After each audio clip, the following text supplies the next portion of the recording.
Magandang umaga Pilipinas, live mula sa Pag-asa DOST. Narito na po ang latest sa lagay ng panahon.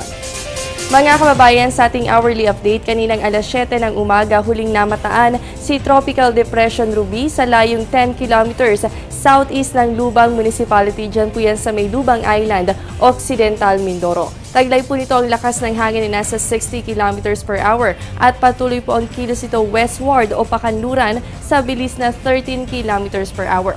Ayon sa Pag-asa, posibleng sa Miyerkules ay nasa labas na ng ating Philippine Area of Responsibility ang naturang bagyo. Samantala, ngayong araw ay nakataas po ngayon ang Public Storm Warning Signal number 1, partikular po yan dito sa may Metro Manila, Bataan, Cavite, Laguna, Batangas, Oriental Mindoro, Occidental Mindoro, kasama rin po ang Lubang Island. Ang mga areas na ito ay makakaranas po ng occasional rains o yung panaka-nakang pag-ulan na merong pagbugso ng hangin. Samantala, alamin naman po natin ang magiging agwat ng temperatura sa mga piling lungsod sa bansa. Dito po sa Luzon, partikular dito sa may Baguio City, asahan po dyan ng 14 to 24 degrees Celsius at sa inyong areas, posible nga rin po ang occasional rains ngayong araw ng Martes. Samantala sa Olonga po, meron po kayong 23 to 29 degrees Celsius. Para naman po dito sa may Visayas area sa Iloilo at Bacolod, asahan po dyan ng 23 to 29 degrees Celsius, habang sa Tacloban yan po ay nasa 23 to 30 degrees Celsius. Para naman po sa Mindanao, partikular po yan dito sa may Cagayan de Oro, asahan po ang 23 to 32 degrees Celsius na agwat ng temperatura. Habang dito po sa may area ng Metro Davao, ayan nasa 24 to 34 degrees Celsius naman ang agwat ng inyong temperatura. Sa mga nabanggit na areas, posible lamang po ang mga isolated cases of rain showers and thunderstorms. Sa aming pagbabalik, alamin saan naitala ang pinakamadaming pag-ulan sa bansa. Yan matapos ng isang paalala. Tatanungin ko ang lahat ng nararapat itanong. Tatanungin ko sina Manong at Manang, mga kaibigan at katrabaho, si Obama at ang barangay tanod.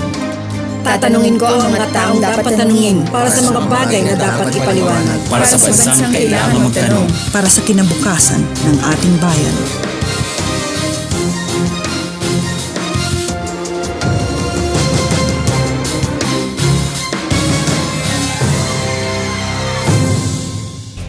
Simula ng manalasa ang bagyong ng malalakas na pag-ulan. Ayon sa datos ng Pag-asa, naitala ang pinakamaraming pag-ulan as of December 8, 2014. Araw po ito ng Lunes dito sa may Tayabas, Quezon Province, kung saan umabot sa 255 mm ang dami ng ulan. Sinundan po ito ng Calapan, Oriental Mindoro na merong 196.6 mm at ang pangatlo po sa ating listahan, ang Infanta sa probinsya po ng Quezon na merong 188.2 mm.